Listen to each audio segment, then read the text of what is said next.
आचार्य गुरुवर श्री कुंद कुंद भगवान की, आचार्य गुरुवर श्री ज्ञान सागर महाराज की जय।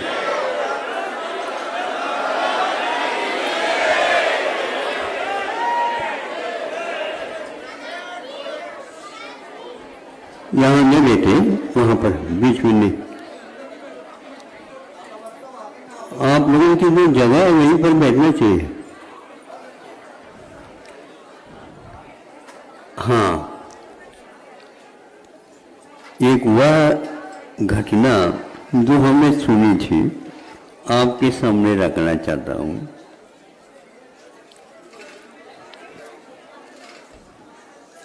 किस ढंग से संसारी प्राणी बंधन को प्राप्त होता रहता है और किस प्रकार उस बंधन से छुटकारा पाया जा सकता है। इस उदाहरण से तो हमें ज्ञात होता है, हम चला करके कुछ बीमारियों को निमंत्रण दे देते, तो फिर वह बीमारियां भी समझती हैं कि सेठ साहूकार होगा, चलो इन्हीं की यहाँ। लेकिन वह बीमारी जब राज वैद्य होते हैं तो राज रोग भी होता बताते। सुना आपने? क्योंकि पूर्णाई में तो राज रोग आने वाले ही आएंगे, तभी तो चिकित्सा होगी। लेकिन यहाँ पर राज वैद्य की भी आवश्यकता है। कैसे क्या होता है? एक माँ अपने काम में व्यस्त होना चाहती थी, बेटा होने नहीं दे रहा था, तो एक सोची कि कुछ ऐसी चीज इसके सामने रखी जाए, उसमें यह मगन हो जाए और मैं अपना काम करूं। तो कोई खिलौना इत्यादि उसको दे दिया, तो उससे वह रमने लगा। वो चली गई और अपने काम में लगा। ये खेलता खेलता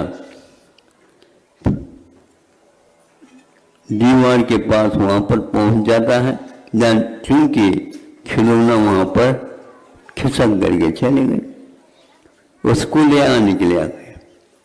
तो उसमें से एक सचेतन खिलौना निकला, दीवार के पास से बिल होगा और वो उसके सामने आ गया, बच्चे के सामने, और वह अपना फना दिखाना प्रारंभ कर दिया। तो यह भी अपनी खिलौना भूल गया, बच्चा लड़का, और ये अच्छा लगा, चमकदार था। तो वो सोचता है इसी के साथ खेलो। वह भी सोचता है कि ऐसे तो व्यक्ति नहीं मिला मुझे आज तक, मुझे मेरे साथ खेलना चाहता है। दोनों लगभग मित्ररागी बन गए।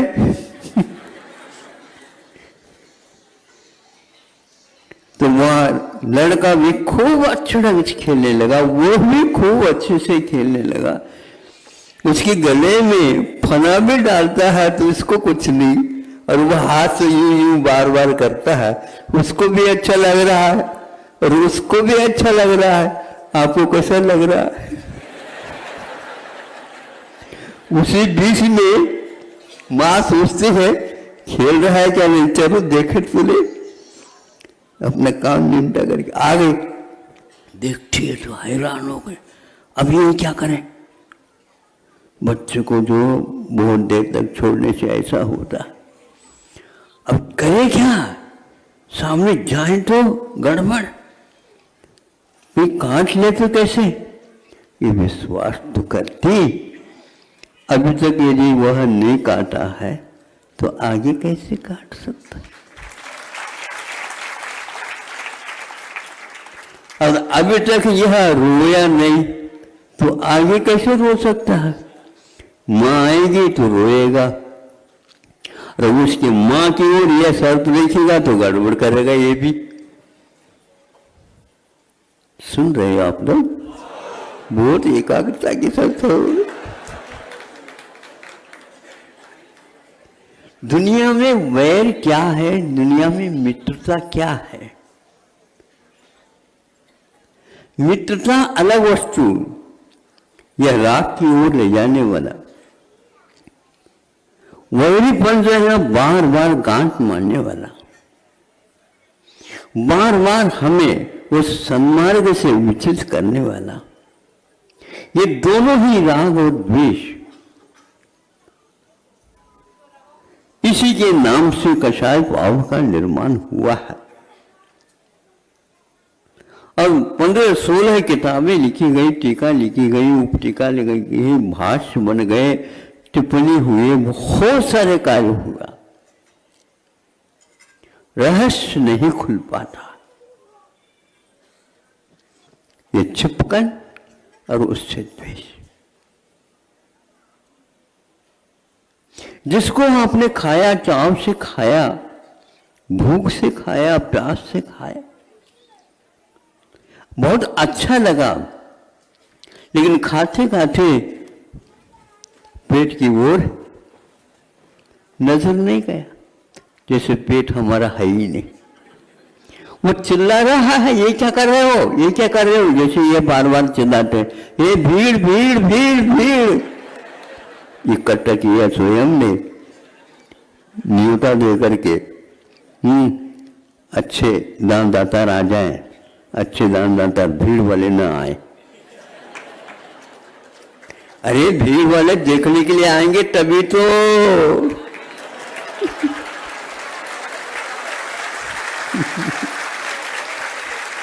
अब ये सबसे ज्यादा तालियां बज गई, होता ऐसा ही होगा। हमने दान तो दे दिया, किसी ने देखा ही नहीं।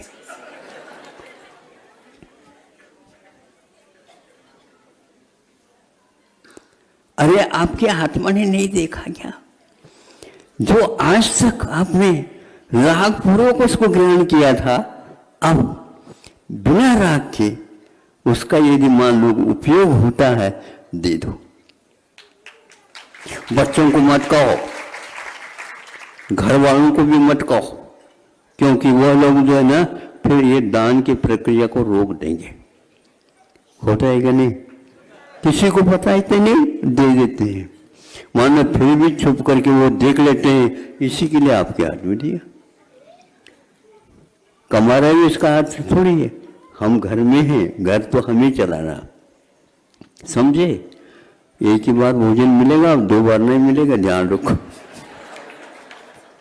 तुम भिखारी को यदि पूरी खिलाओगे तो उसके लिए थोड़ी, हम आपके लिए तो खिला सकते हैं, सब कुछ कर सकते हैं, लेकिन दूसरे के लिए ये मेरा तेरा उन बच्चों के कारण हो रहा है।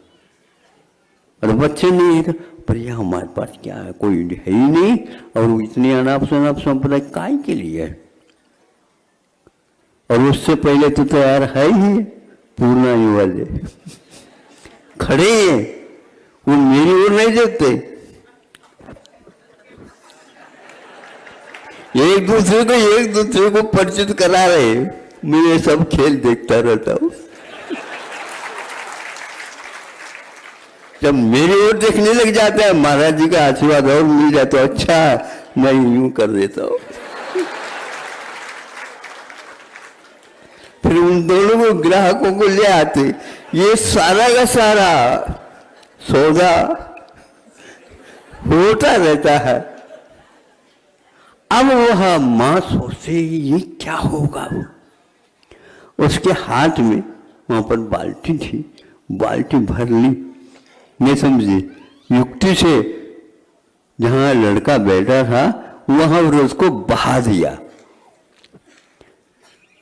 सर्प ने सोचा ये बहाना है, नहीं समझे, ये बहाना है कि नहीं, इसके माध्यम से मैं अपने स्थान पर चलूं। तो वो बिलवे पहुंच गया और यह लड़का देखता रह गया, बच्चा हमारे खिलौना चला गया। और एकदम आकर के माँ ने उठा लिया। अब उस माँ को उसको बचाने के साथ साथ ये था प्रेम, यह मेरा लड़का घर चला आएगा,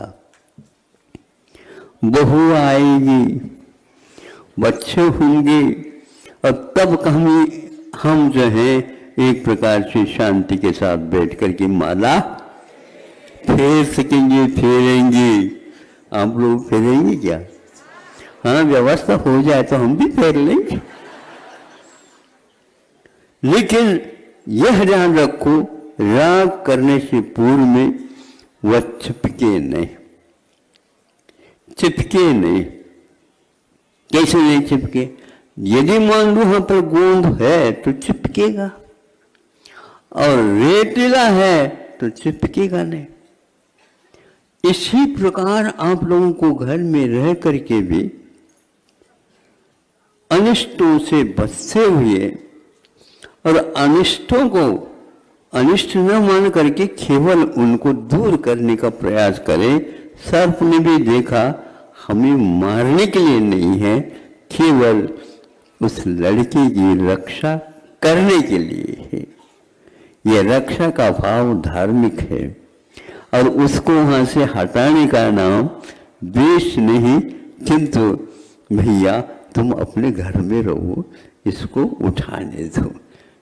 जब तक तुम यहाँ पर रहोगे मैं उठा नहीं पाएंगे। क्यों नहीं उठाने पाएंगे? काट देगा। सो लड़का क्यों नहीं सोच रहा ये काट लेगा मुझे?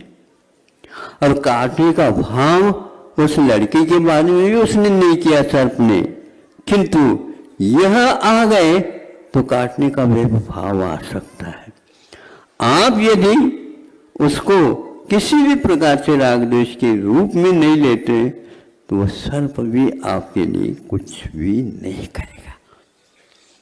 यही एकमात्र वीतराग मार्ग है। हम क्यों सोचे ये हमारे वैरी, वो सोचे ये हमारा वैरी, एक तरफ कुछ नहीं काम होता। हो भी जाए तो एक आध बार हो जाए, ये मैं नहीं करूंगा, ये यदि ठान लेते हैं, संसार आपका ज्यादा नहीं है। क्या चाहते हो? बढ़ाना चाहते हो? घटाना? घटाना चाहते हो?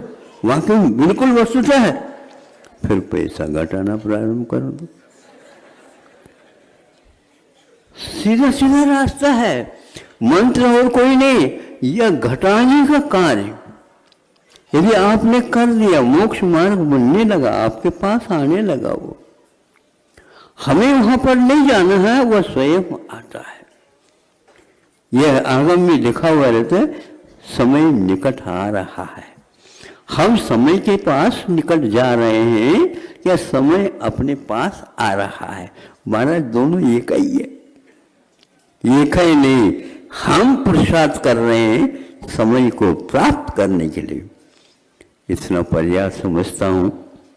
ये उस व्यक्ति की घटना को सुन करके हमने आपके सामने रखा, याद आया, ये भी एक कार्य अच्छा हुआ। इसके माध्यम से कईयों को राग द्वेष करने का और राग द्वेष छोड़ने का क्या साधन होता है, कैसा होता है, कैसे ये घटित होता है, और समझ में आने के उपरांत कैसे ये अपने आप शांत हो जाता है।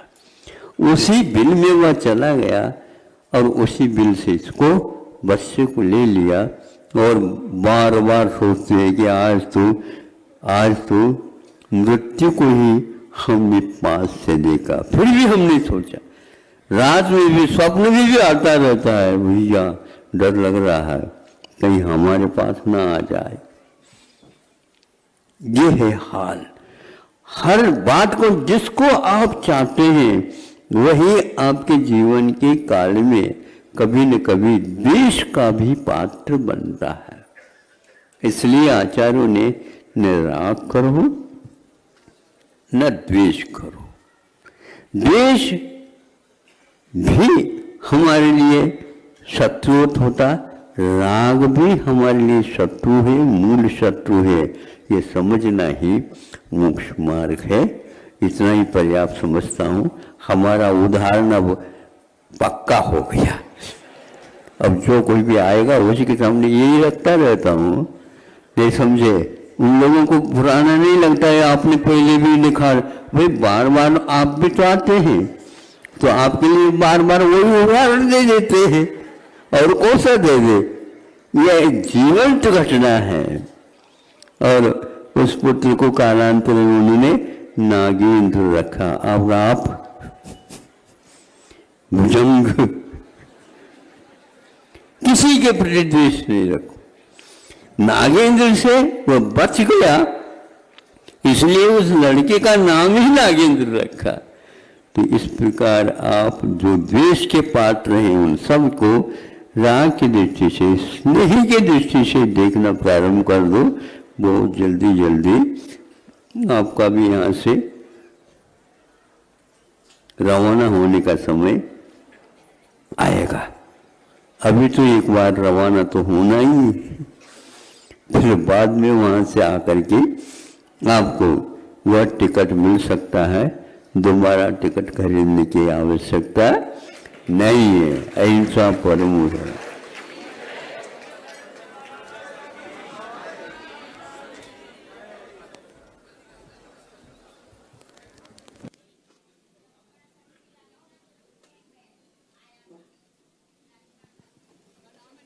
बोले द्वादशांग जिनवाणी माता की, महर्षि आचार्य भगवंत गुरुदेव श्री 108 विद्यासागर जी महामुनि राज्य की। ओम में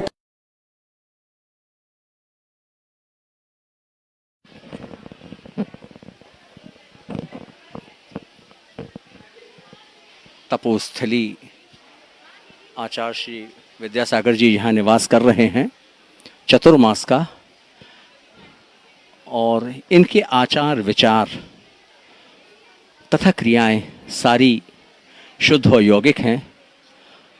एक आत्मनिर्भर बनने का जो जैन बंधुओं का मुख्य उद्देश्य है कि धर्म के साथ साथ हम किस तरह आत्मनिर्भर बने, शुद्धता का हर चीज़ का प्रयोग करें, उसके लिए इन्होंने खादी ग्रामोद्योग की स्थापना की है। और यहाँ पर जो वस्त्रों की क्वालिटी है, इससे रोजगार तो लोगों को मिला ही है, साथ में हम अपनी वो पारंपरिक वस्त्रों की शैली को भी हम पहचान पा रहे हैं, वो भी आधुनिक फैशन के साथ। ये एक बहुत बड़ा योगदान है। आइए इस विषय में हम जो हथकरघा विभाग है इनका, इसमें कुछ चर्चा करते हैं।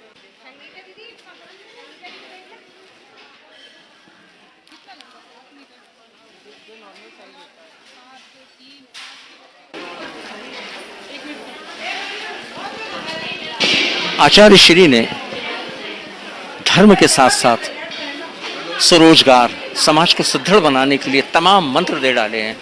आज जैन समुदाय पूरा विश्व में अपना लोहा मनवा रहा है। खादी ग्रामोद्योग की स्थापना की है, यहाँ पे तमाम लोगों को रोजगार मिला है। और ऐसे शुद्ध सूती वस्त्र जो किसी भी बिना स्किन इन्फेक्शन के आपको सुविधा और स्वस्थ रखते हैं। जानते हैं इस विषय में कि खादी ग्रामोद्योग का जो आचार्य श्री के सानिध्य में जो यूनिट डाला गया है, उसमें क्या क्या लाभ है जानते हैं। यहाँ कौन कौन से कपड़े बनाए जाते हैं? यहाँ पे खादी के बनाए जाते हैं, कॉटन के बनाए जाते हैं। क्या मुख्यतः विशेषता है? ये कपड़ा है लिनन का है। ये कपड़ा, ये लिनन का कपड़ा है। इससे ये लगता है कि गर्मी में मतलब ठंडक सी लगती है, महसूस होता है, मतलब इसमें गर्मी नहीं लगती है और अपने शरीर के लिए अच्छा रहता है, स्वास्थ्य के लिए ये कपड़ा। और उस साइड खादी के कपड़े में वहाँ पे आज ये कुछ फैशन वाले बनाएंगे। ये शर्ट दिखा दो, क्या है ये आप बताइए। जेंट्स का कुर्ता है, ये प्योर हथकरघे का ये है। धागे भी हाथ से ही बनते हैं और ये ना इसको बनाने में मशीन का उपयोग नहीं किया जाता है। सिर्फ महिलाएं ही हमारे यहाँ ये हाथ से ही बनाए जाते हैं। ये सारे कपड़े कहीं भी बिजली का प्रयोग नहीं होता है, ना ही मशीनों का। टोटल हैंडमेड आइटम है। तो फैशन के अनुरूप भी है। हाँ, पूरे फैशन के अनुरूप जैसे मार्केट में है सेम वैसे भी कपड़े हमारे यहाँ हथकरघे के भी उपलब्ध हैं। खादी के भी हैं जो गर्मी में ठंडक देते हैं और ठंडी में गर्म होते हैं। बहुत ही विशेषताएं इन कपड़ों में। चर्म रोग वगैरह नहीं होते हैं, किसी भी तरह की बीमारियां नहीं होती इन वस्त्रों को पहनने से। पसीना सोखते हैं, बहुत ही अच्छे वस्त्र होते हैं और हाथ से भी वॉश किए जा सकते हैं। आप यहाँ क्या देख रहे हैं? ये क्या है? ये भी साइड पीस है। ये कुर्ता है, ये भी वही खादी का पूरा हैंडमेड है। हैंडमेड की विशेषता क्या है? हाथ से ही बनता है? हाँ, हाथ से ही बनता है। आपने मशीन देखी होगी, लूम देखा होगा कैसे चलता है, सब हाथ से ही चलता है। हाथ और पैर से, दोनों हाथ और दोनों पैर यूज होते हैं इस समय। कीर्ति जैन। कितने साल से हैं? कितने साल से हैं आप यहाँ? हम लोग 10 साल से हैं। साड़ी में साड़ी जी अपने ये सब हैंडलूम में बनी हुई साड़ियाँ हैं। और हैंडलूम में बनी साड़ी की खासियत ये होती है कि जो अपन मार्केट से जो सामान लेते हैं उसमें धागे में मटन टेलो होता है, लेकिन अपने धागे में मटन टेलो उसको कोडिंग की जाती है मटन टेलो से, जिससे धागा मजबूत हो, ऐसी कोडिंग की जाती है। लेकिन और उससे क्या होता है कि वो हिंसक बन जाती है। तो हिंसक बनने पर उसको अपन यूज़ नहीं करते, मंदिर में पहन के जाना तो उसके हिसाब से वो ठीक नहीं मानी जाती।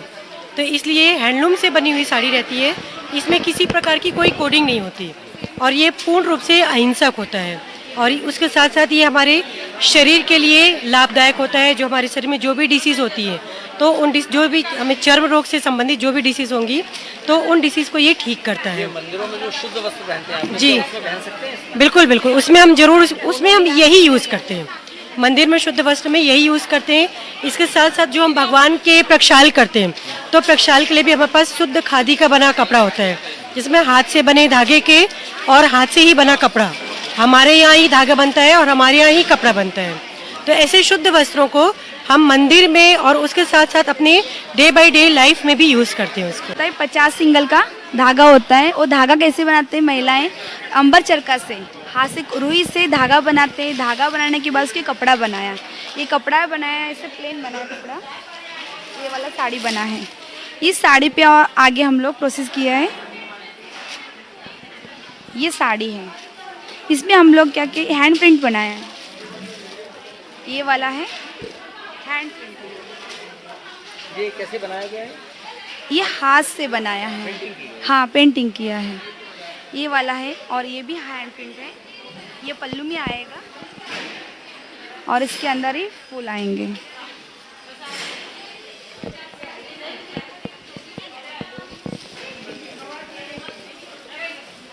ये अलग अलग डिजाइन्स आएंगे इसमें फूल्स के, 3 कलर में। और ये मूक माटी का इसमें ये है, ये साड़ी में मुख्यतः ये मूक माटी के रूप में लिया है ये साड़ी में। और ये अंदर आएगा, ये अपना ये मटकी आएंगे।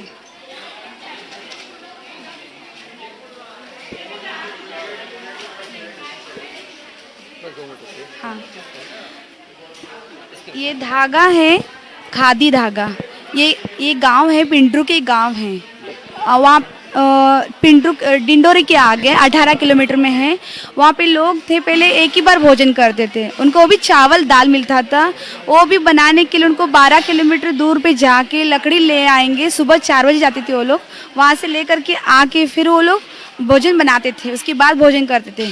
उस गाँव में कोई सुविधा नहीं था, तो गुरुजी को सुझाव, मतलब गुरुजी को लगा कि इस गांव में इस साइड में जाओ, आप लोग देखो वहाँ पे बहुत लगे लोग भूखे हैं, प्यासे हैं, वहाँ पे जाओ, उनके लिए कुछ करो। तो गुरुजी ने कहा कि वहाँ पे जाके हथकरघा खोलो। तो हमारे दीदी लोग गए थे, बड़ी दीदी लोग, तो लोग जाके वहाँ पर पूरा वहाँ पे देखा तो पिंडरों की गांव मिला। उस गांव में से भी